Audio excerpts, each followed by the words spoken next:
Muy buenas noches para todos. Les damos la bienvenida en nombre de la Asociación Colombiana de Hospitales y Clínicas y de Abbott a esta nueva sesión de webinars del proyecto que se ha denominado Hacia una nueva realidad.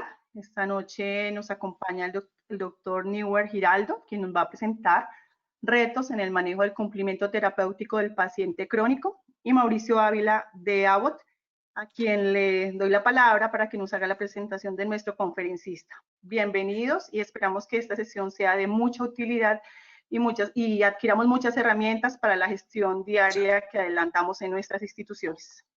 Bienvenidos. Hola, buenas noches. Como siempre, muchas gracias por su asistencia. Esta es nuestra cuarta charla. Hoy nos vamos a enfocar en manejo de patologías crónicas, el reto que representa este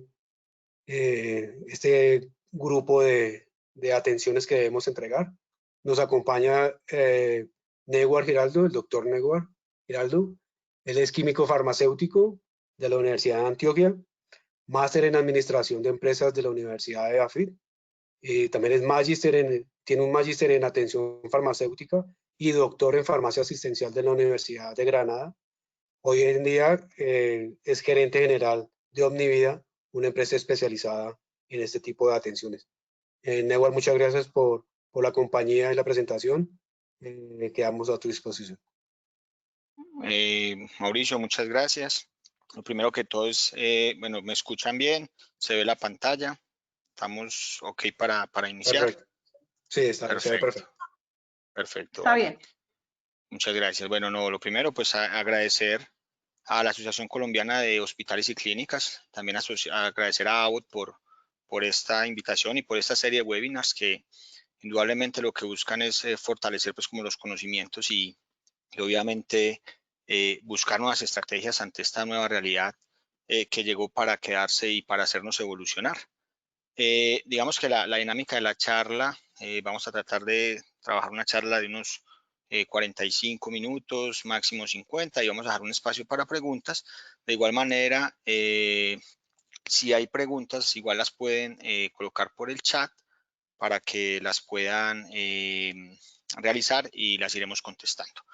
Bueno, muy bien. Entonces, para dar inicio, digamos que esta es una charla donde pues el tema del manejo, el cumplimiento terapéutico, la adherencia o la persistencia, que ahorita veremos que son términos que hoy son sinónimos, pues es muy importante en enfermedades crónicas, en pacientes con estas enfermedades y máxima ante la nueva realidad.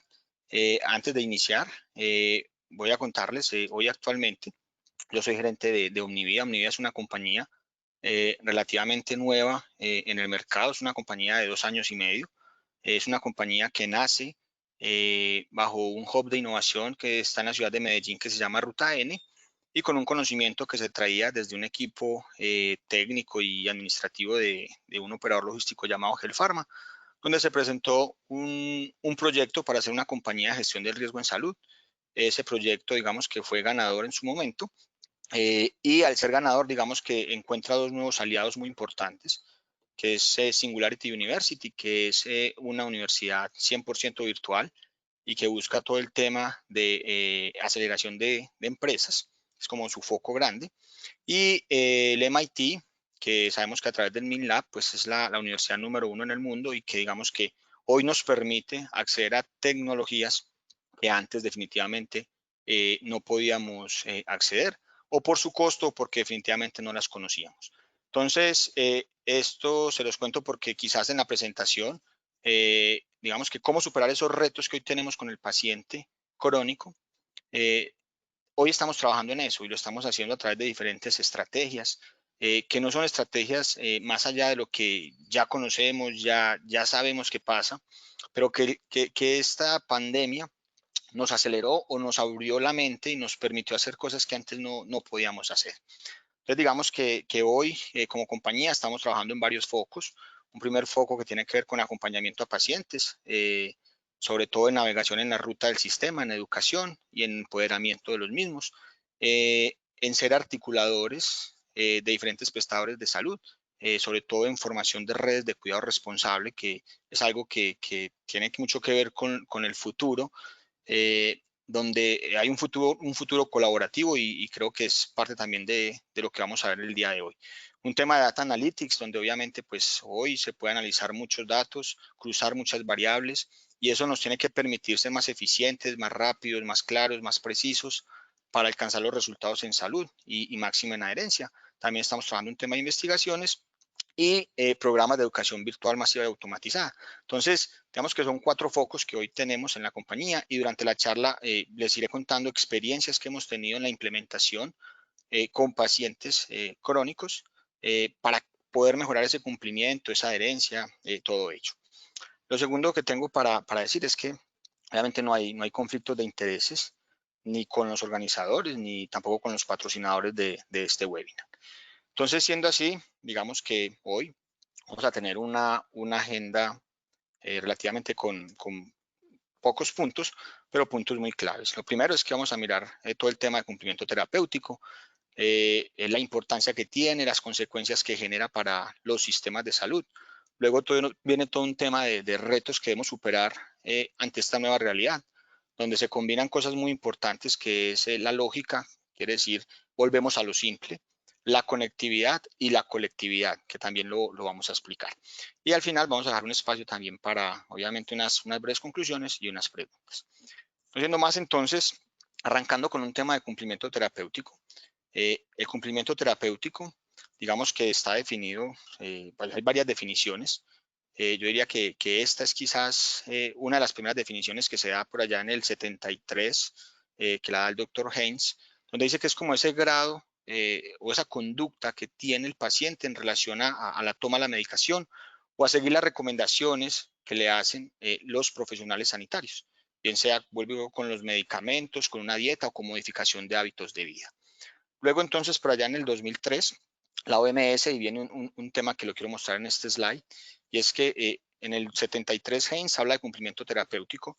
Luego en el 2003 la OMS entonces trata de adaptar ese cumplimiento a un tema de adherencia terapéutica, y la diferencia entre cumplimiento y adherencia realmente es porque habla que en adherencia hay un consentimiento del paciente con esas recomendaciones, o sea, participa de esas recomendaciones y de lo que debe hacer. Y hay una colaboración activa para poderse adherir o seguir con ello. Lo segundo entonces, o lo que viene ahora es que en los últimos años, más recientes, sobre todo muy impulsado por ISPOR, se empiezan a hacer una serie de investigaciones con el tema de adherencia y entonces se empieza a ver que no es solo ser adherente, por ejemplo, en el tema de medicamentos, a las dosis y a las pautas, sino también qué tan adherente es un paciente en el tiempo. Entonces, por eso se empieza a hablar de otro término que es un sinónimo que lo definen como la persistencia terapéutica. Entonces, hoy los 3 son sinónimos, sino que han ido evolucionando. Obviamente en un principio cumplimiento, luego adherencia y hoy ya se habla de persistencia porque es ver cuánto es capaz el paciente de ser adherente en el tiempo. Entonces, desde que inicia el tratamiento hasta que lo interrumpe. Y si lo interrumpe, ¿qué vamos a hacer para que no lo interrumpa? Entonces, esas son parte como todas esas estrategias que debemos tener. Lo otro entonces es que cuando uno va y empieza a revisar todo el tema de cumplimiento terapéutico, hay múltiples factores que están asociados como a ese cumplimiento y son múltiples las causas también. Entonces vemos que no hay una única causa, hay unas causas que son derivadas del paciente y que esas causas tienen que ver con la edad. Obviamente las edades extremas, no es lo mismo los niños, no es lo mismo las personas adultas o personas de tercera edad, donde obviamente pues hay unas complicaciones adicionales para ello.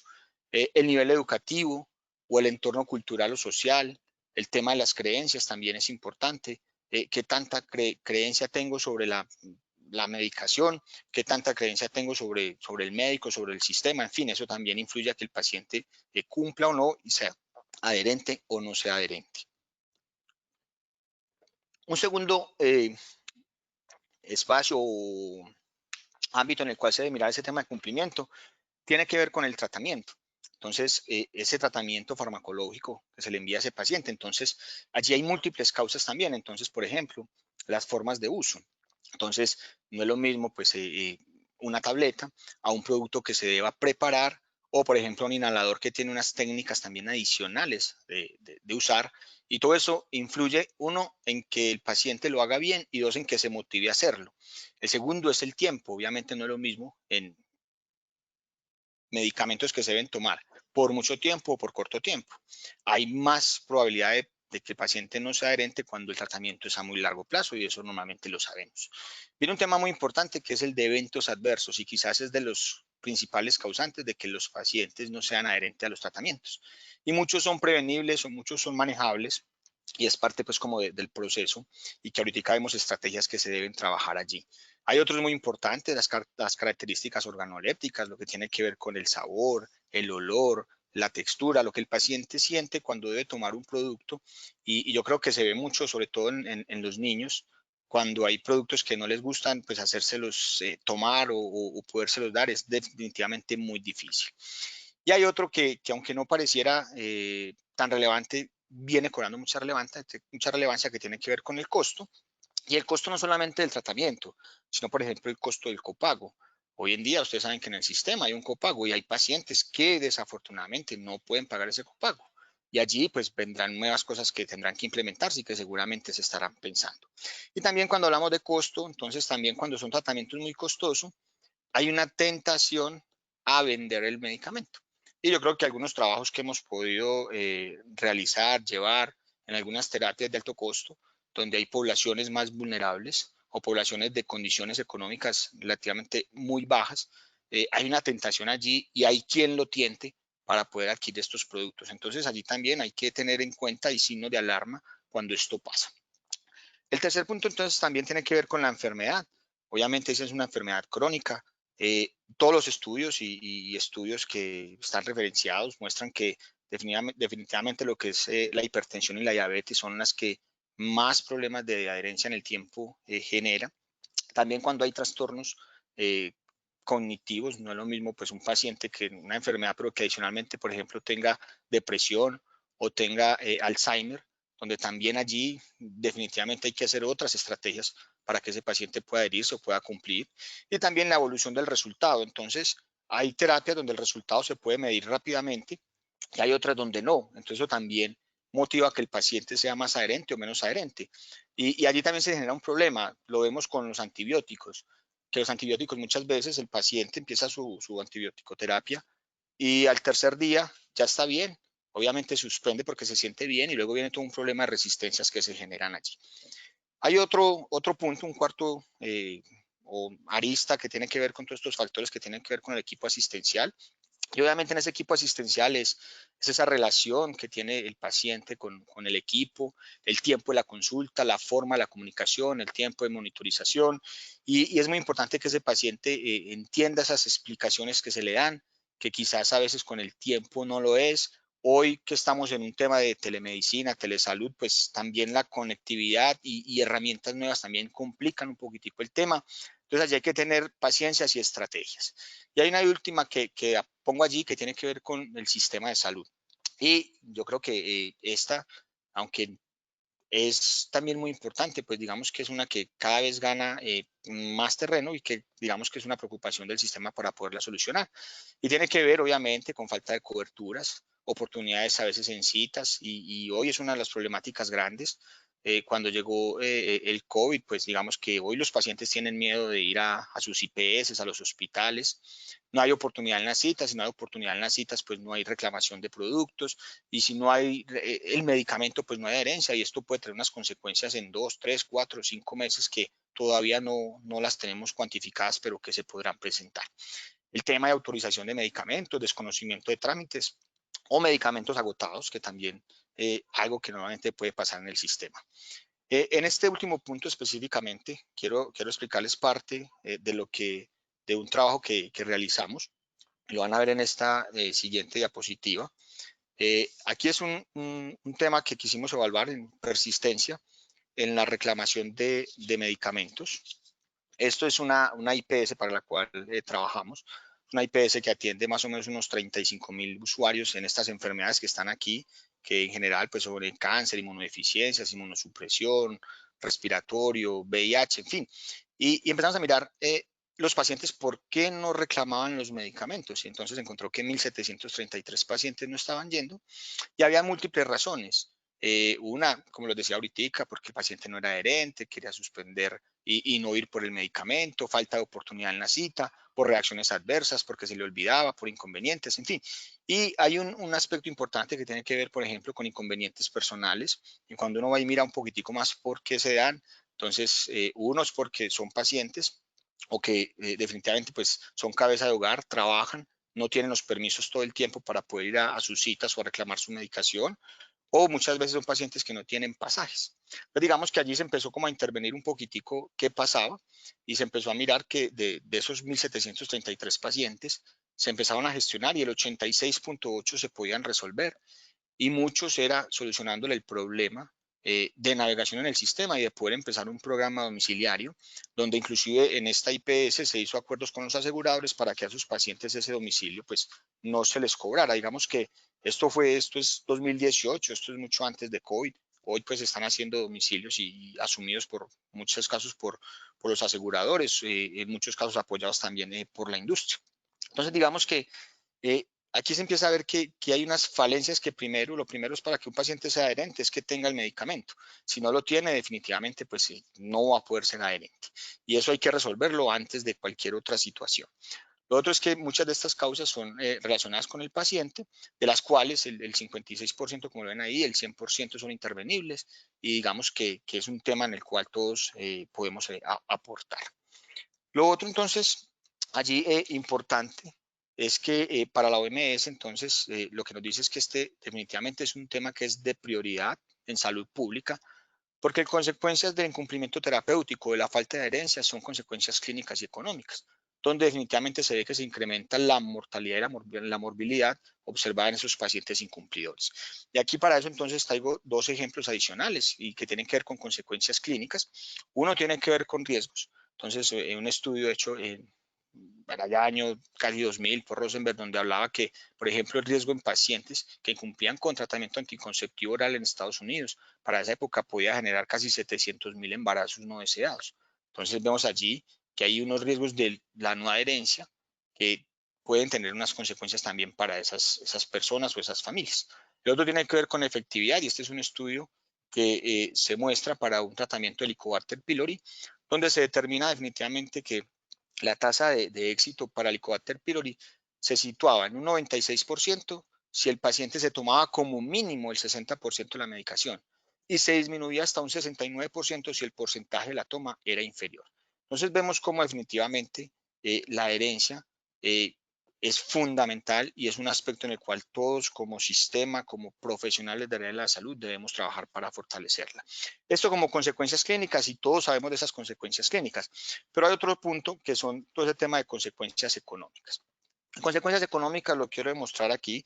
Hay una publicación que me parece muy valiosa que se llama el precio del exceso.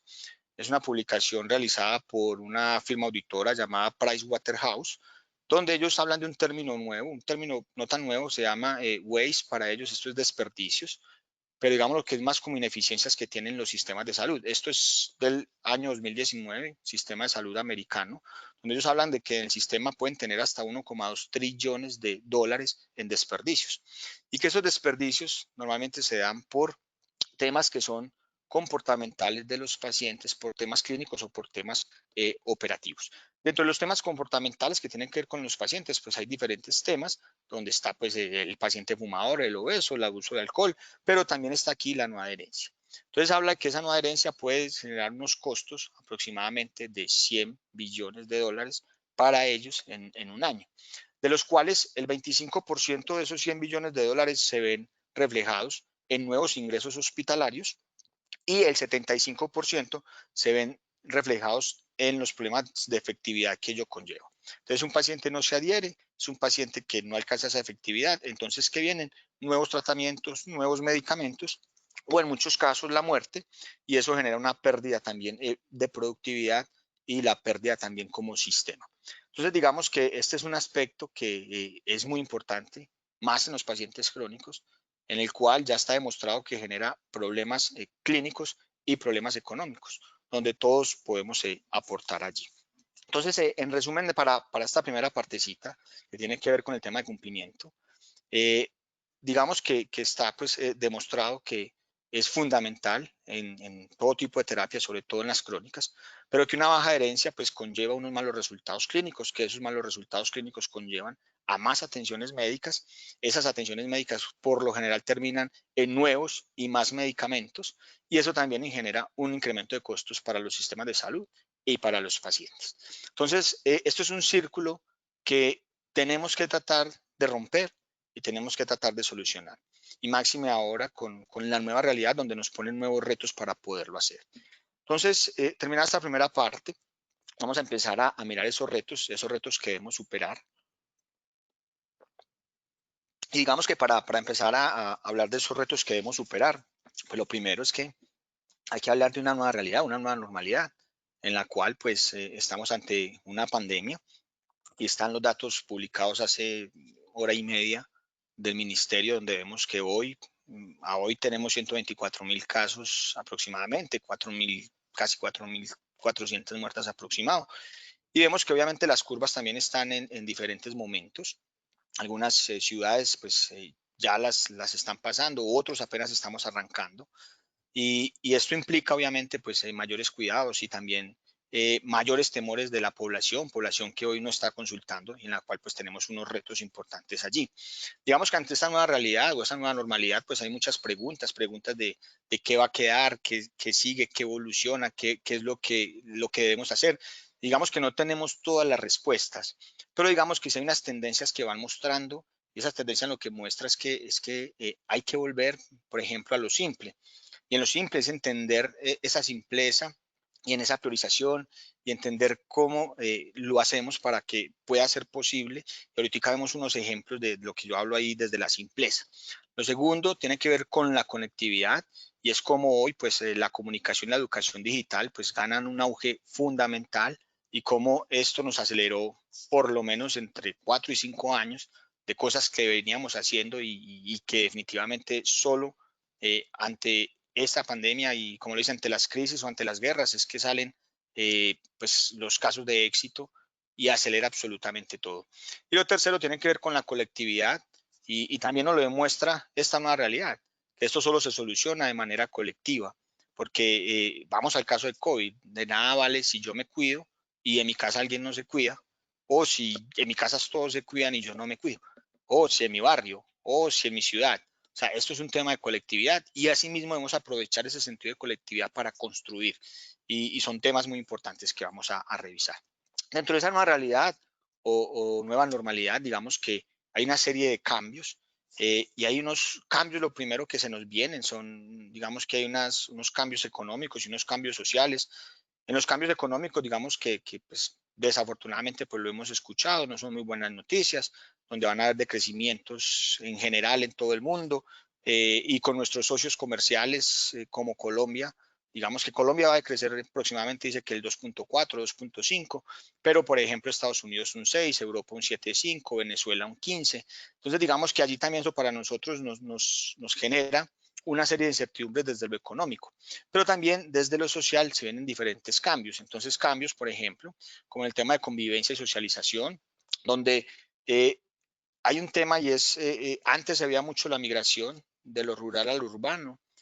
Ahora se va a empezar a ver un poquitico lo contrario. Quienes pueden, entonces empezarán seguramente a migrar de lo urbano a lo rural, buscando espacios nuevos, más grandes, porque quizás esto implicará pues trabajo en casa, escuela en casa, las nuevas formas de entretenimiento, los cambios también que se ven desde el punto de vista de tejido social, que tienen que ver con cómo apoyar lo nacional, en fin, cómo apoyarnos entre todos. Viene un tema de salud también consciente que tiene que ver con la alimentación, donde se va a cocinar más en casa, se va a mirar muy bien qué tipo de productos son y todo esto hay que aprovecharlo para las estrategias que tenemos que hacer con esos pacientes crónicos, porque, por ejemplo, hábitos de vida, entonces la alimentación. Ahorita al final, dentro de esas estrategias veremos cómo a través de las redes sociales, por ejemplo, hoy se pueden hacer muchas cosas con ellos que los motivan, qué es lo que les gusta.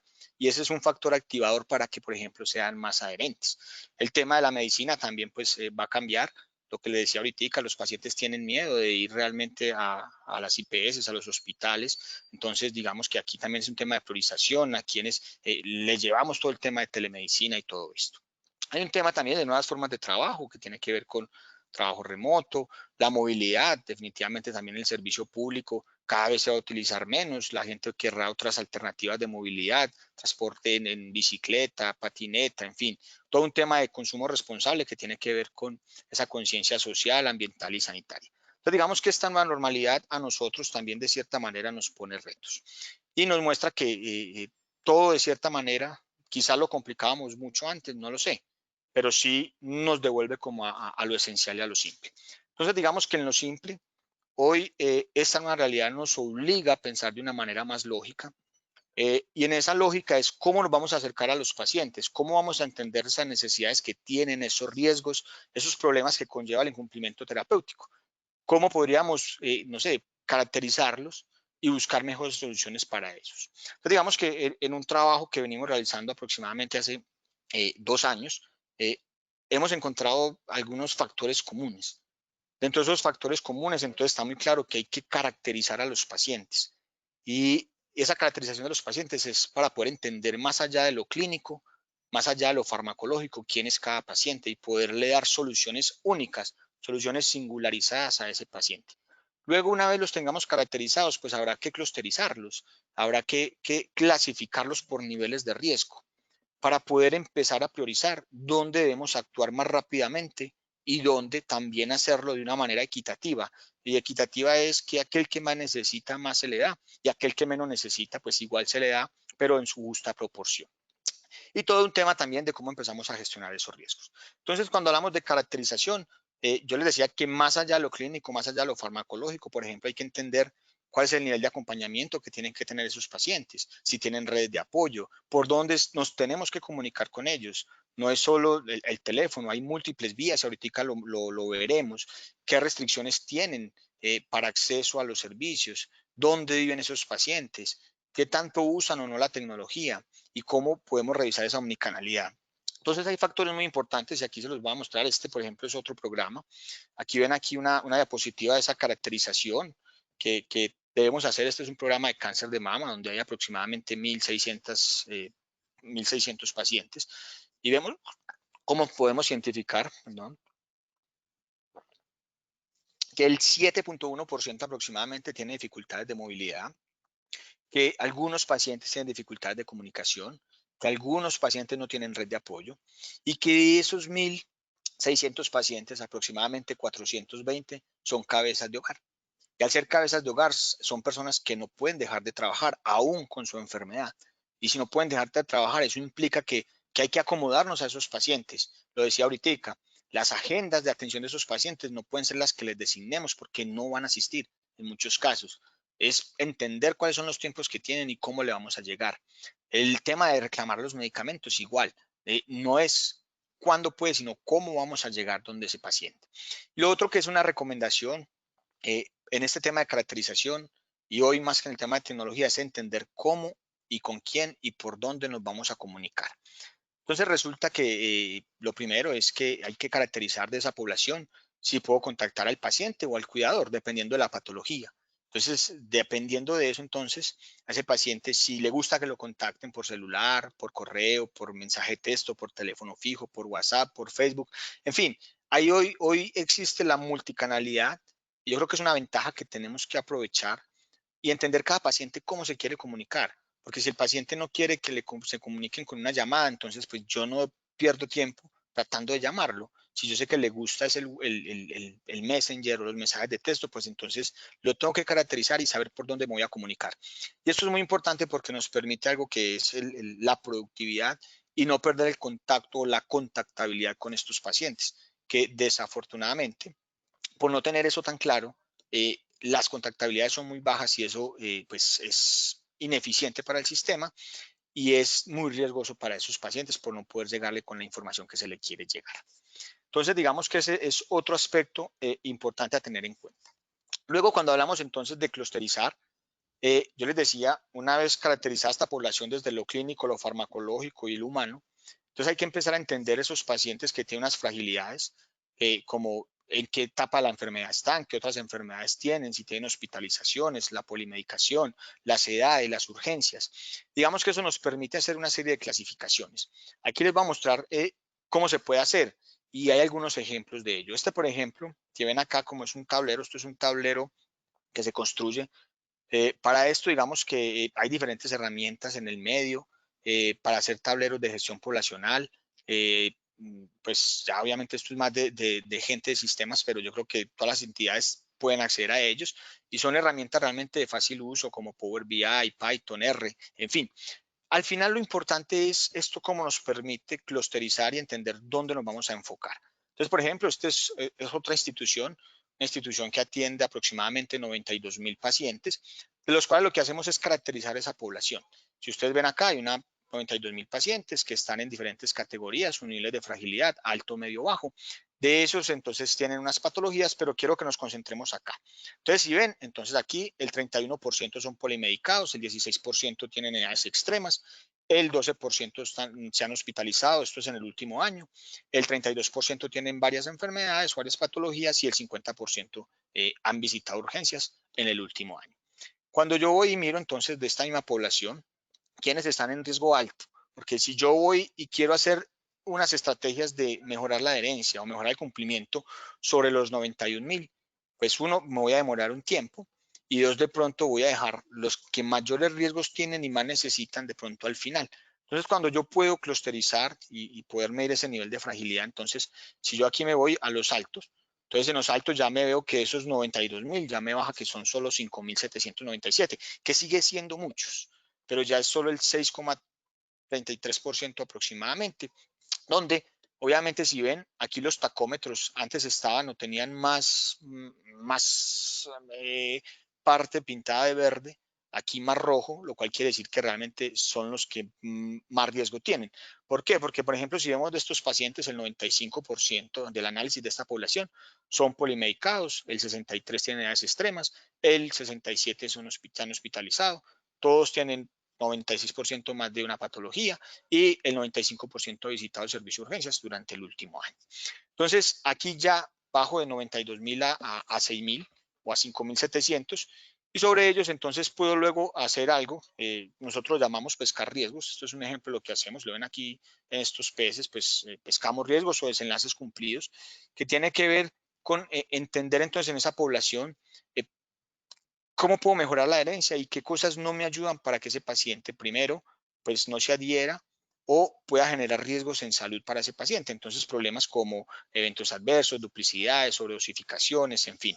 Entonces aquí ya es otra estrategia adicional que una vez clasificada esta población, yo puedo hacer algunos trabajos adicionales, por ejemplo, en el tema de sobredosis. Entonces entender que de una población hay pacientes que están tomando más medicación de la que deberían de tomar. Entonces aquí es un trabajo en conjunto también con el prestador y en muchos casos con el asegurador para poder gestionar todos estos temas. Lo mismo puede pasar, por ejemplo, en duplicidades. Entonces, digamos que son gestiones de riesgo que tenemos que hacer para evitar, riesgos en los pacientes que pueden conllevar a que ese paciente, te repito, una de las principales causas es el problema de eventos adversos.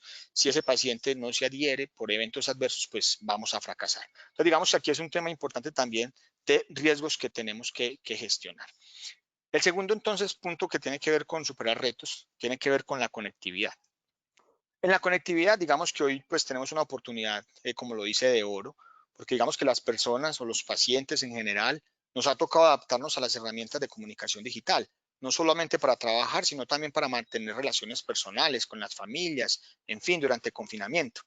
Y digamos que esto es un avance que, lo decía ahorita, la pandemia yo creo que nos ha aumentado unos 5 años tranquilamente en esto, y que son temas que llegaron para quedarse y que no deberíamos de retroceder si mañana hay una vacuna, en fin. Entonces, digamos que aquí hay una ventaja grande y es que tenemos que implementar nuevos modelos de comunicación con los pacientes y allí tenemos que aprovechar todas las bondades que hoy nos da el sistema también desde el punto de vista de telemedicina y el tema pues de telesalud. Allí entonces ustedes lo saben y aquí no me voy a detener mucho, pero digamos que hay diferentes estrategias desde telesalud, telemedicina, la teleorientación, el teleapoyo que tiene que ver también en soporte entre profesionales y hay muchas normativas obviamente que nos dan allí esas ventajas. Digamos que hay varias resoluciones, está la 2654, la 3512, en fin, que apoyan ello. Y digamos que el 17 de abril de 2020 salió la circular 23, donde se hablaba de cómo íbamos a trabajar esto en pandemia y cómo se abrían muchas oportunidades en ese sentido. En ese punto de vista, digamos que hay una publicación que se hace en la revista de gastroenterología. Bueno, no me quedó aquí la referencia. Bueno, está ahí también, pero esto fue publicado por el periódico La República, donde se hacía como un bosquejo también de cómo estábamos para prestar telemedicina ante el tema de COVID. Entonces, si vemos, digamos que no es que estuviéramos muy bien, porque digamos que vuelve y juega, el 54% de las IPS que tienen telemedicina están en Antioquia, Cundinamarca, Bogotá, Valle del Cauca y Nariño. Y digamos que hoy pues estamos en los pacientes que más lo requieren, quizás son los de esas poblaciones donde no lo están, y esas IPS pues tampoco tienen muchos servicios. Hoy los servicios que más están habilitados son diagnóstico cardiovascular, radiología, medicina interna, pediatría, ginecobstetricia y dermatología. Pero también hay unos retos importantes desde el punto de vista de telemedicina, que no solamente es esa atención del médico, sino también cómo empezamos a trabajar un tema de teleorientación y cómo empezamos a buscar en otros profesionales de la salud apoyo para que esto pueda funcionar mucho mejor. Un ejemplo. Entonces, por ejemplo, aquí un tema de telefarmacia. Entonces, por ejemplo, telefarmacia hoy hace parte del componente de telemedicina, pero también puede pasar o estar haciendo parte de un componente de teleasistencia. Entonces, cuando hablamos y si lo vamos a llevar a un tema de telefarmacia específicamente, habría que habilitarlo. Pues a la fecha hice algunas indagaciones con gente pues, que maneja el tema y no hay todavía un servicio de telefarmacia como telefarmacia habilitado. Porque digamos que es más como un servicio farmacéutico de alta complejidad, puede apoyar a uno de baja complejidad, porque pues si vamos a farmacias, normalmente comerciales, pues no hay exigencia pues del químico farmacéutico, por ejemplo, y digamos que no hay necesidad de ese apoyo.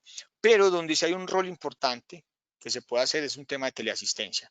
Y en ese tema de teleasistencia está dado aquí ese rol de ese farmacéutico, entonces esa teleorientación que puede hacer, entonces digamos lo que tiene que ver con medición de adherencia, seguimiento, identificación de eventos adversos, educación al paciente.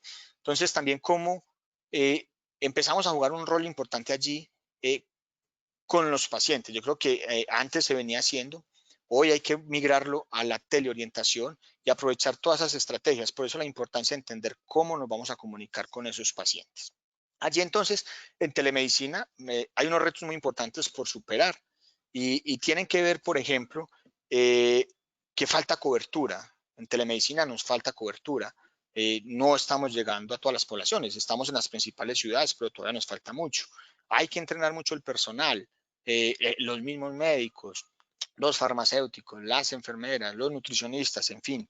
Hay un tema de seguridad de datos y aquí hay algo importante. Ustedes saben que normalmente, pues hoy el medio más utilizado es WhatsApp, no es el ideal por muchas razones, pero digamos que ante un tema de pandemia hoy se usa, no siendo el ideal.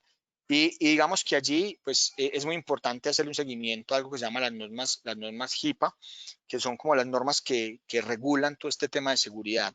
Y otro tema muy importante es el habeas data, y es poder tener la autorización para recopilar la información del paciente. Y recuerden que eso también está regulado. También hay unos retos grandes desde el tema de telefarmacia y cómo vamos a empezar a apoyar a esos pacientes, y un tema de dispensación domiciliaria que cada vez se vuelve más importante. Y también cómo otros profesionales empiezan a apoyar complementariamente todos estos aspectos. Entonces, hay muchos médicos que están dispuestos a hacer la telemedicina, pero en algunos casos requieren hacer algunas pruebas con los pacientes en vivo. Entonces ellos no lo pueden hacer. Allí es donde entra entonces todo esto personal de enfermería, otros auxiliares de salud, van a esas casas y pueden apoyar a ese médico que está allí para que lo puedan hacer. El tema de aplicación de medicamentos o el tema de evaluación de síntomas. Entonces digamos que son retos muy importantes para hacer. Digamos que nosotros también desde la compañía, como les decía ahorita, hemos venido trabajando en diferentes de estos retos y allí hicimos una alianza con la aplicación número 1 de España, que se llama Medico. Es una aplicación realmente para profesionales y comunicación y poder hacer todo el tema de telemedicina, que realmente estamos ya haciendo unos pilotos específicamente en la ciudad de Medellín. Y el tercer punto, no menos importante, que tiene que ver con todo esto de los retos a superar, tiene que ver con la colectividad. yo lo decía ahorita, y es que hoy más que nunca tenemos que trabajar como sociedad, donde hay que fortalecer esas redes de apoyo de cuidadores, de pacientes, de familiares, empoderarlos en entender la enfermedad, el tratamiento, cómo mejorar la herencia y cómo hacerlo. Yo creo que allí la comunicación digital nos va a ayudar mucho. Definitivamente esto es un tema de trabajo colectivo, esto no es de trabajos individuales. Y ahorita les voy a mostrar un ejemplo de cómo este tipo de cosas definitivamente sí se pueden lograr. Para ello, voy a tomar este slide que me parece muy importante. Este es un slide donde nos dice de qué se enferman las personas o de qué depende la salud de las personas. Entonces vemos que el 50% dependen de comportamientos en salud, el 20% dependen del medio ambiente, el 20% de la genética, el 10% de tener acceso a salud. Y ese 10% que está por acceso a salud, digamos que ¿dónde estamos invirtiendo esos recursos? El 95% en todo lo que tiene que ver con servicios médicos, medicamentos, y solo el 5% en prevención. Entonces, digamos que esto todavía no lo hemos podido girar. Este es un trabajo no solamente del sistema de salud colombiano, sino del mundo, donde hay que empezar a trabajar el tema del comportamiento. Recuerden que esos comportamientos en salud impactan el 50% de que la salud de una persona o de todos sea muy buena o no sea tan buena. Entonces, digamos que allí está como el tema importante de cómo nosotros, con estas herramientas de construcción colectiva, aprovechando que hay una nueva realidad social, que hay un nivel de conciencia también mayor, cómo empezamos a trabajar todo este tipo de comportamientos desde la base. ¿Para qué? Para que a futuro, pues todos estos sistemas de salud puedan ser definitivamente mucho más viables. Y específicamente en el tema de adherencia, digamos que cuando hablamos de cómo mejorar esa adherencia o ese cumplimiento terapéutico, pues hay diferentes estrategias. Y hay estrategias que tienen que ver desde el punto de vista educativo. Hoy la educación debe ser singularizada, entendiendo que es para ese paciente. Y enseguida también les muestro dos ejemplos de eso que estamos haciendo allí. Tiene que ser conductual, entonces tiene que ser desarrollando todo un tema de gamificación, premiando, reconociendo lo que está haciendo el paciente bien y asociado a las cosas que le gustan. Y también vamos a dar unos ejemplos allí. Tiene que ver con apoyo social. Entonces, esos grupos de apoyo, de familia, enfoque de cuidadores. Tiene que ver también desde lo técnico, la industria también tiene que aportar allí, donde vendrá seguramente, y cada vez lo vemos más, desarrollo de productos con dosis menos frecuentes o combinaciones fijas o medicamentos de liberación programada que facilitan todo este tema de adherencia. Y otro que tiene que ver con profesionales de salud, que tiene que ver con monitorización del paciente, identificación de factores predictores o recordatorios. Cuando hablamos de eso, entonces aquí les voy a mostrar algunos ejemplos de lo que nosotros estamos haciendo y que vale la pena que los revisen también y si los quieren replicar, pues bienvenidos sean. Este, por ejemplo, es una estrategia que se llama Smart Health Education. Esto lo que venimos desarrollando hace año y medio. Es una biblioteca virtual de contenidos en la cual tenemos diferentes tipos de contenidos, los tips, infografías, videos, podcasts, mensajes de texto, en diferentes patologías. Hoy hay más de 2000 contenidos tranquilamente. Lo que hace la herramienta es que caracteriza al paciente, entonces entendiendo quién es ese paciente, qué enfermedades tiene, qué medicamentos, qué hábitos de vida, canales de comunicación, horarios. Y ya luego lo que viene es que hay unos algoritmos de inteligencia artificial que lo que hacen es que van y como que mercan esa biblioteca y buscan esos contenidos específicos de ese paciente. Entonces, si por ejemplo hay dos pacientes hipertensos, uno es fumador y el otro no, al que es fumador le va a llevar mensajes sobre hábitos de no fumar, al que no se los va a entregar. Al paciente que además de que es hipertenso es diabético, entonces le va a llevar los dos mensajes. Y así. Entonces, digamos que, y tiene un tema de gamificación, porque digamos que aquí hay un tema, y yo creo que esto no es nada del otro mundo, y vale la pena que se estudie. Yo traigo dos ejemplos que son quizás los que más conocemos, son Netflix y Spotify. ¿Por qué son tan novedosos? Es porque ellos tienen detrás un modelo que se llama aprendizaje automático. Y es que estas herramientas hoy de inteligencia artificial entienden lo que al paciente le gusta, entiende dónde está el paciente, a dónde debe seguir y le va llevando el contenido que realmente quiere. Entonces, digamos que estas son estrategias que hay que empezar a implementar y a pensar no solamente desde las instituciones, sino también gremialmente cómo lo vamos a hacer. Esto no solamente se usa por estas dos compañías, hay muchas más. Hay unas que, por ejemplo, hay una que se llama, una aplicación que se llama ADA, que el paciente coloca qué siente y el trata de identificar algunos signos o síntomas para darle un posible diagnóstico y obviamente lo enlaza con un médico inmediatamente, lo cual es muy bueno para estos pacientes. O por ejemplo Instagram también, que revisa, está monitorizando uno cuando está mirando Instagram, dónde se queda más tiempo revisando alguna publicación y entiende que eso te llama la atención y luego te va a entregar más contenido de eso en la publicidad. O también cómo puede poner filtros sobre las cosas que no son buenas. Entonces también eso es algo importante allí y eso se hace con un tema que es como aprendizaje automático y que hoy en día pues es un tema más de algoritmos y cosas que se pueden realizar. Un segundo ejemplo, y lo veíamos ahorita, que tenía que ver con esos grupos de apoyo. Aquí nosotros también dentro de nuestro ecosistema digital tenemos Tubi, donde son redes sociales de pacientes, comunidades de pacientes, y cómo empezamos a aprovechar a esos pacientes como influenciadores. Entonces, por ejemplo, yo les explicaba que en un programa que llevamos de cáncer de mama, esos pacientes que ya han hecho remisión de la enfermedad, hay algunos que tienen habilidades para contar la historia. Entonces, con ellos, por ejemplo, hemos venido haciendo podcasts que comparten con otros pacientes y les ayudan en etapas tempranas.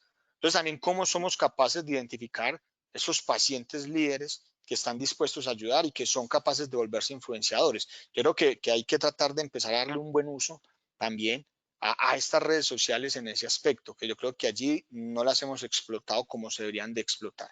Entonces, ese es un tema también que está allí sobre la mesa. Y un tercer ejemplo importante también, que les contaba que esto tiene que ver con un tema colaborativo. Este es un proyecto que normalmente en tiempos normales uno se puede demorar un año para hacerlo. Y dado por el COVID lo logramos desarrollar en 40 días. Esta es una alianza que se hizo con el Centro de Información de Medicamentos de la Universidad Nacional, el CIMUN, el CIDUA, que es el Centro de Información de Medicamentos de la Universidad de Antioquia, TUI, que es la plataforma de educación digital, y Keralty, que es una empresa de seguros importante que está en el país. Entonces lo que se quería, y esta es una historia muy bonita que también les cuento que nos trajo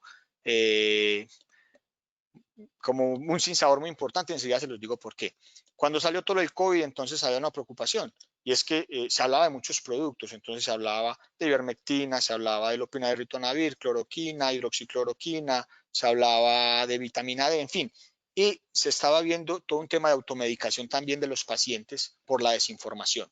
Entonces lo que dijimos es, venga, vamos a detectar qué pacientes se están automedicando y se están presentando eventos adversos. Entonces lo que se hizo rápidamente fue una encuesta estructurada donde empezamos a definir unos riesgos para esos pacientes que se estaban automedicando o que les prescribieron cualquiera de estos productos.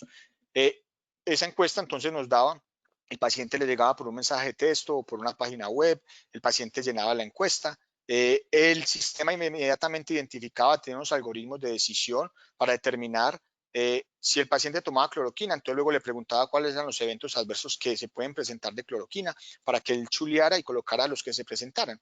Luego eso tenía una ruta de gestión donde le decía si iba a una asesoría farmacéutica, si lo enrutaba a la EPS con el médico o si definitivamente lo que hacía era que le mandaba una información básica sobre el manejo del medicamento o sobre la RAM.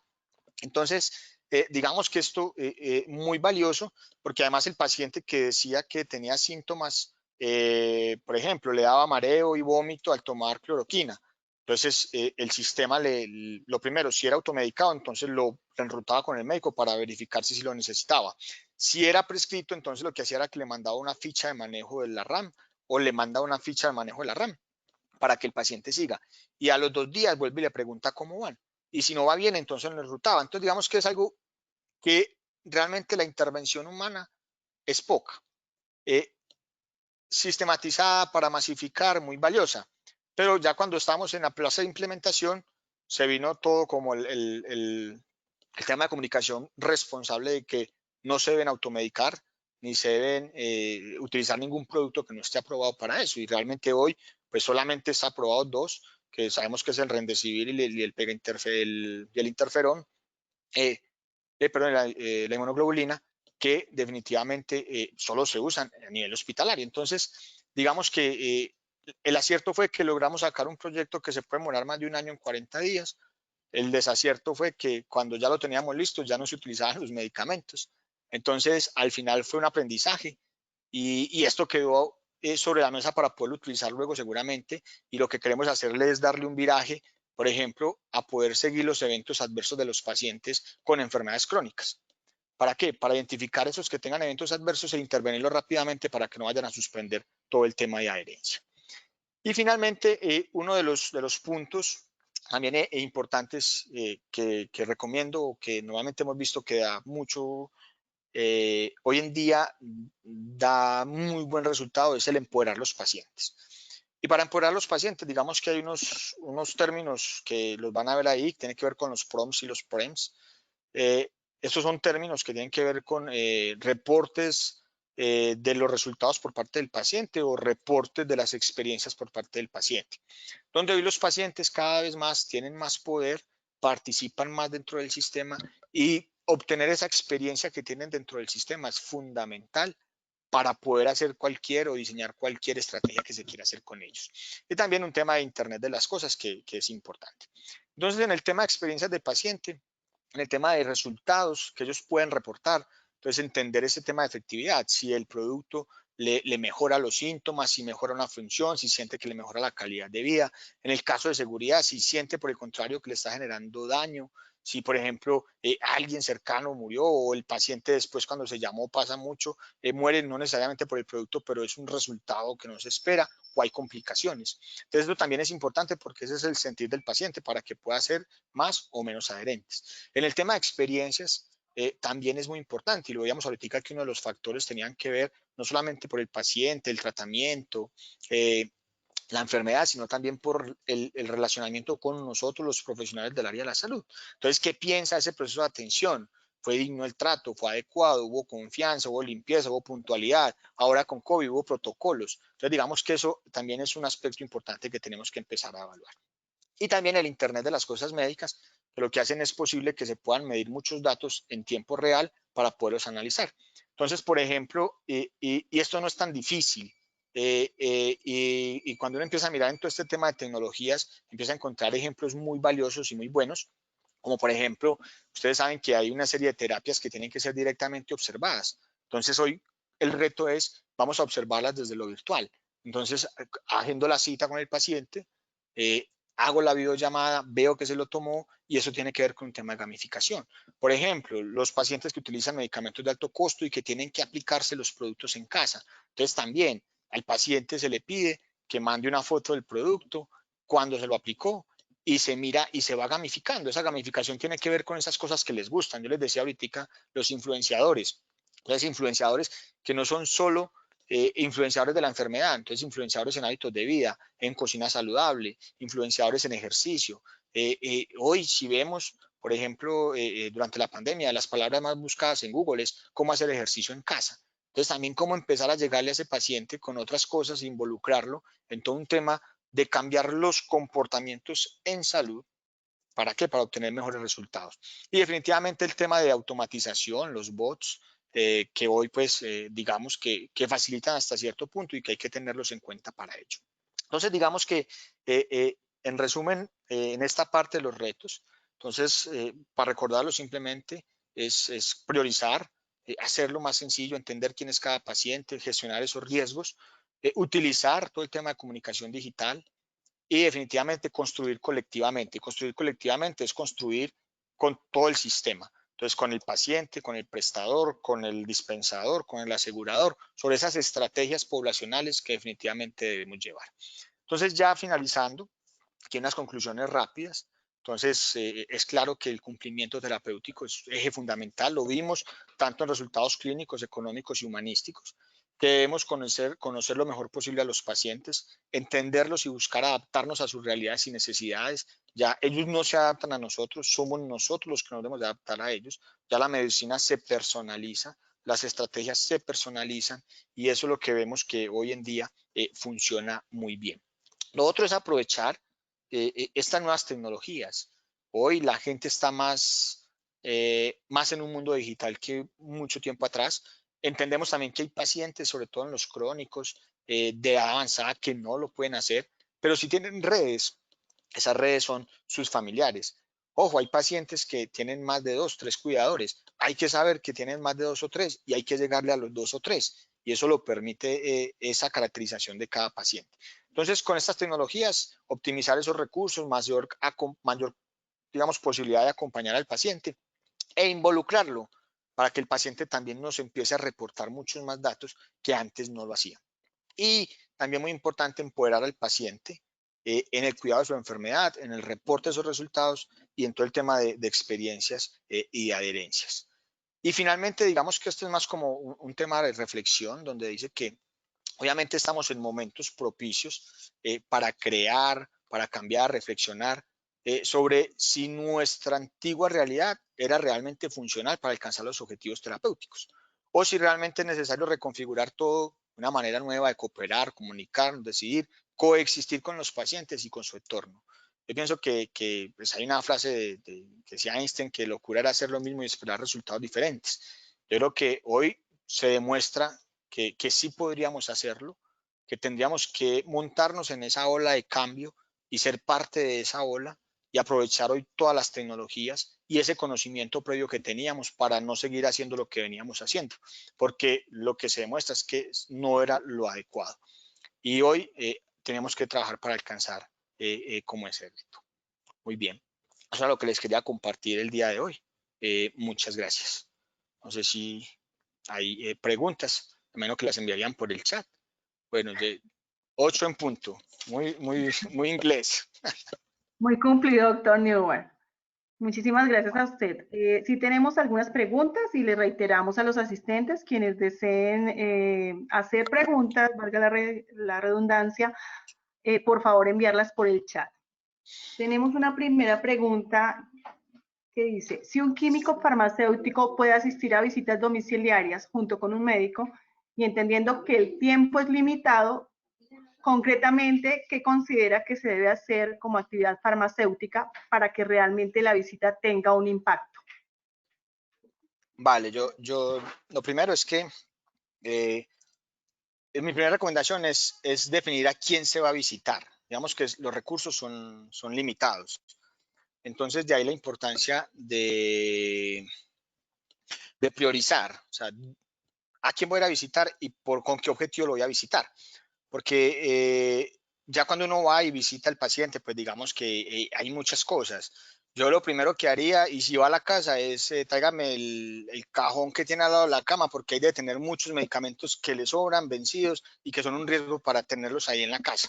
Yo creo que eso nos pasa absolutamente a todos. Entonces, eso como primera medida. Ya luego, entonces, esa la hago más por rutina, porque sé que lo vamos a encontrar. Pero la segunda es entender entonces yo a qué voy. Entonces, lo primero, si es un tema de evaluación de eventos adversos, de educación, de entender la efectividad y la seguridad del tratamiento. Entonces, depende mucho del paciente y de qué es lo que quiero evaluar, porque tengo muchas posibilidades de evaluar muchas cosas. Entonces, pero para mí lo más importante es priorizar a quién voy a visitar y con qué objetivo, porque hay cosas que las puedo hacer remotamente y hay cosas que definitivamente las debo hacer físicamente. Perfecto. Una segunda pregunta. En su experiencia, ¿cree que con la estructura y modelo del sistema de salud actual es posible lograr esos ajustes en los temas preventivos y comportamientos de la población? No, yo no sé decir que es posible o que decir que es imposible, no. Yo creo que es posible, pero no es algo que se logre del día a la noche o de un día para otro.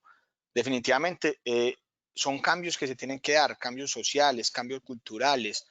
Ahora tenemos un reto grande que hoy no lo vemos todavía, pero hay un reto y es cuando se contraen las economías, se aumenta el desempleo, se baja el poder adquisitivo.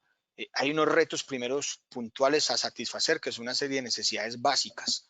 Y yo creo que es un tema de construcción país y de construcción colaborativa, donde todos debemos aportar como sociedad. Una vez superadas esas necesidades básicas, es más factible empezar a hacer esos cambios sociales para lograr los cambios comportamentales. Digamos que también eso depende de las personas, repito, yo creo que es más de quiénes tienen esas necesidades básicas ya satisfechas y quiénes no. Quienes las tengan, lograr ese cambio quizás es más fácil. Quienes no las tengan, no va a ser su prioridad. Entonces yo creo que ahí es donde también tenemos que entender como sociedad dónde debemos enfocarnos primero. Pero ¿qué se puede hacer? Pues yo tengo la esperanza de que así sea, porque si no, definitivamente va a ser muy difícil. Y yo creo que tenemos que empezar con nuestros niños, entendiendo y explicándoles esa necesidad de esos cambios comportamentales y desde el ejemplo de nosotros mismos como padres, muchas veces con estos chicos.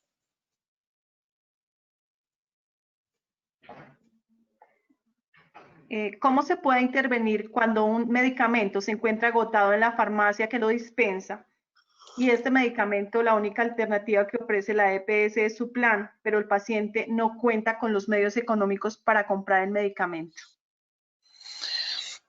Vale, eso es no, es una buena pregunta, pero también es una realidad. A ver, definitivamente el tema de COVID también, digamos que, y no solamente el tema de COVID, sino también los nuevos cambios en el sistema, regulaciones, el tema de precios, ha hecho que de pronto muchos productos hoy o no se encuentren en el mercado por tema de variación de dólar, en fin, por muchas cosas.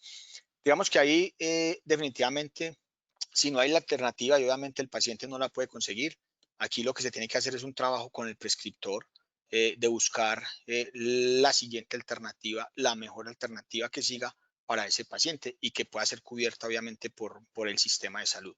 Yo creo que pasa cuando un producto se agota, rápidamente el asegurador y el prestador tienen que empezar a buscar alternativas para cambiar. Yo creo que al principio de año, por ejemplo, hubo unos anticonceptivos que se agotaron y tocó citar todos los pacientes que estaban con ese anticonceptivo para cambiarlos a otro, porque era algo de alto riesgo, por ejemplo, para esa población. Entonces, creo que aquí es muy de trabajo de la mano con el prescriptor y obviamente el asegurador. Vale, otra pregunta.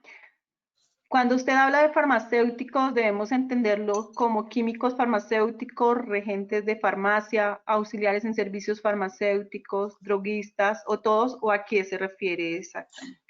Sí, yo creo que el término farmacéutico yo diría yo lo defino como aquel profesional o aquel actor que está dentro del sistema y que puede ejercer acciones de, por ejemplo, de educación o que están orientadas con el medicamento. Entonces, por ejemplo, cuando yo hablo del rol del farmacéutico, por ejemplo, un regente puede tranquilamente hacer un tema de educación. Hay un tema de normatividad donde si, por ejemplo, el tema de seguimiento farmacoterapéutico se lo dejan al químico farmacéutico. Hay un tema, por ejemplo, de detectar eventos adversos y poderlo reportar. Lo puede hacer también los auxiliares o a veces desde las farmacias, los chicos de droguería lo pueden hacer, los droguistas, porque detectan un evento adverso y tienen la capacidad de reportarlo, más no de intervenirlo porque quizás no tienen las competencias o no tienen legalmente pues como los permisos para poderlo hacer. Entonces, yo sí pienso que cuando hablo de rol farmacéutico lo hablo en general, solo que ya cuando se haga zoom o doble clic en ese punto, toca definir quién puede hacer y qué alcance. Vale, esto es más como de información. Preguntan si las aplicaciones que mostró durante su presentación son específicas de un laboratorio o están disponibles al público para hacer uso en general. No, son disponibles. Por ejemplo, en el caso de la de telemedicina, se llama Medico, está disponible, están en Apple está para iOS y para Android, se puede descargar. Cuando hablaba de la Smart Health Education, sí es una aplicación propia que estamos desarrollando, pero que a través de un link que publicaremos próximamente que se llama Quiero mi Salud, van a poder acceder como a utilizar la herramienta, a vincularse y a recibir mensajes en ese sentido. También la herramienta, por ejemplo, lo de COVID, que también les contaba, esa es gratuita. Esa está en la página de Tubi Digital, que es parte pues, del ecosistema que manejamos y que es la plataforma de educación virtual, que en un principio estaba muy enfocada a profesionales de la salud, pero que ahora le hemos dado también un viraje a poder llegar a los pacientes. Vale, y otra pregunta. Dice, sabemos que lo digital y la tecnología hoy es tendencia, pero la industria farmacéutica aún está un poco atrás. ¿Qué recomendaciones puede dar para agregar más valor a sus pacientes y no solo ser proveedores de productos? Vale, yo creo que aquí, cuando uno hace una revisión, realmente yo creo que la industria farmacéutica, no en Colombia, en los países más desarrollados, en Europa, en Estados Unidos, tienen herramientas y estrategias maravillosas. Yo creo que hay que empezar a mirar cómo se empiezan a traer, pero si digamos no se pueden traer, entonces lo que hay que hacer es trabajo colaborativo. Cuando yo como industria me acerco al prestador, y si lo puedo hacer con el asegurador y entender a ese paciente esas necesidades, se puede construir entre todos porque cada uno tiene un punto de vista y esa necesidad. Digamos que el trabajo tradicional siempre ha sido muy de yo trabajo con el prestador por un lado y puedo trabajar con los pacientes a través de las asociaciones por otro lado. Yo pienso que es un momento de, vuelvo y repito, de la colectividad, de cómo se construye para poder agregar más valor. Seguramente no lo hago como industria, pero sí lo hago como industria, no directamente como industria, pero sí indirectamente a través de ese trabajo colaborativo. Entonces aquí la recomendación es que en ese trabajo colaborativo tiene que estar el paciente para entender qué se quiere hacer. Y lo segundo es cómo vinculo también a ese equipo que está alrededor de ese paciente para que no sea solo una estrategia mía como industria, sino colaborativa. Ese es como el mensaje allí. Perfecto. Un par de preguntas más. ¿Cuáles son Tranquilo. los mejores métodos, según su experiencia de educación, para pacientes ambulatorios? Ay, no, yo creo que son muchos. Eh, eh, Definitivamente en el tema de comunicación hay un reto grande. O sea, donde más se aprende es cuando el paciente puede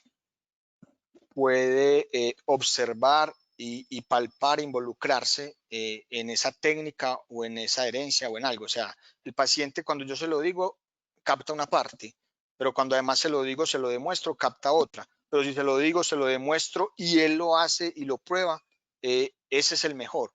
Digamos que hoy esa no es tan viable, pues porque no podemos acceder a todos los pacientes para hacerlo.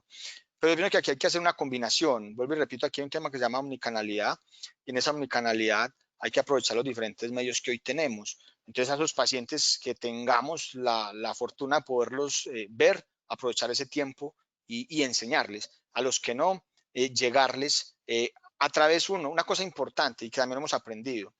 Cada persona es diferente. Entonces, por ejemplo, antes siempre diseñábamos un tip, un tríptico, una guía, y eso era para todo el mundo.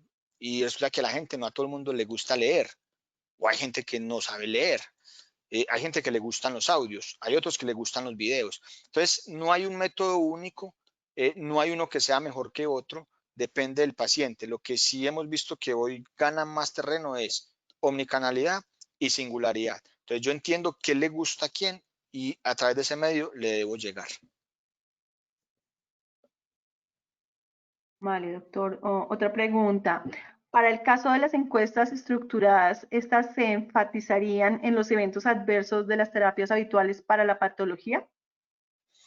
Sí, digamos que la plataforma está diseñada con unas bases de datos estructuradas o preguntas estructuradas, aunque quedan algunas abiertas. Digamos que hay dos cosas. Cuando están estructuradas, pues es muy fácil porque se automatizan de una manera sencilla. Entonces, por ejemplo, hay un medicamento, digamos que hoy están con los de COVID que se utilizaban, pero mañana, por ejemplo, hoy lo estamos pensando, por ejemplo, en el tema anticoagulación. Un anticoagulante puede tener muchas reacciones adversas. Entonces, digamos que, y también muchas que pueden no estar reportadas o que no necesariamente sean del medicamento, pero que el paciente la sienta. Entonces, hay unos campos estructurados y unos no estructurados. ¿Qué es lo que se hace? Entonces, con los estructurados son datos que definitivamente permiten automatización y hacer rápidamente cualquier intervención. Entonces, si yo ya estructuré que el paciente tiene mareo y dolor, puedo hacer envío de una información para manejo de ese mareo o de manejo de ese dolor. Pero si me reporta algo que no está allí, pues no lo puedo automatizar. Cuando son datos no estructurados, entonces ahí también viene un tema y hoy digamos que los algoritmos o esta misma inteligencia artificial nos permite identificar esas palabras claves que el paciente está reportando para empezarlas a agrupar y llevarla de campo no estructurado a campo estructurado. Entonces, digamos que hoy con la tecnología también se puede hacer. Por ejemplo, cuando se hacen las llamadas, hoy cuando se hacen las llamadas hay un tema, les repito, importante de todo el tema de Beas Data que hay que tenerlo allí. Cuando se hacen las llamadas, por ejemplo, el tono de voz puede ser un indicio de si el paciente está bien o no está bien, si está alegre o no está tan alegre. Y el sistema es capaz de reconocerlo, por ejemplo. O luego lo que hace el sistema es que es capaz de devolverse en la grabación y definir cuántas veces un paciente dijo una misma palabra y cuáles fueron positivas y cuáles negativas. Entonces también hoy en día con la tecnología se pueden hacer muchas cosas, pero lo primero es que se tengan los permisos y la seguridad de las plataformas para poderlo hacer. Y esta última pregunta, doctor, dice, ¿cree que el método DATER para seguimiento farmacoterapéutico es obsoleto? Muy buena pregunta. No, yo creo que, pues yo hace mucho rato, pues digamos que eso fue los métodos iniciales que se dieron. Yo hace mucho rato no vengo trabajando con el DAER. Sin embargo, yo creo que el DAER también ha venido evolucionando. Al final el objetivo, llámese DAER o llámese como lo queramos llamar, tiene un objetivo claro y es disminuir los riesgos en el paciente y asegurar los resultados en salud, o por lo menos aportar a que se puedan asegurar. Y eso normalmente lo hacemos revisando efectividad y seguridad, que son como la base fundamental del DAER. Entonces, yo diría que no sigue siendo obsoleto, yo diría que nos enseñó cómo debíamos de hacer el seguimiento y nos dio unas pautas para seguir evolucionando. Hoy quizás se hace también de manera más automática, donde se protocolizan muchas cosas y se pueden captar más pacientes más rápido y llegar a intervenir esos resultados negativos de los medicamentos más rápido. Entonces, no digo que sea obsoleto, digo que nos enseñó y que ha evolucionado también. Vale, doctor Neward, no tenemos más preguntas. Agradecerle toda su disposición, el tiempo, a contestar todas las preguntas. Muy interesante la charla. Como les hemos comentado en otras de nuestras sesiones, una vez ya tengamos dispuestos por la plataforma, les podemos después compartir el link a quienes deseen volver a ver la charla. Reiterar nuestro agradecimiento en nombre de la Asociación Colombiana de Hospitales y Clínicas a ABOT por estas sesiones y por estas herramientas que están dando pues, a nuestros afiliados y al sector para enfrentar estos nuevos retos y desafíos que nos impone la pandemia y las mismas tecnologías. E invitarlos a nuestra próxima sesión este jueves 9 de julio a las 7 de la noche con el webinar Telemedicina en pacientes con dispositivos cardíacos implantables. A partir de mañana estaremos pues, publicando el link para que se registren y puedan participar de una nueva sesión. Vale, muchas gracias a todos y a los asistentes también. A usted, doctor. Muchísimas gracias y una feliz noche para todos. Gracias.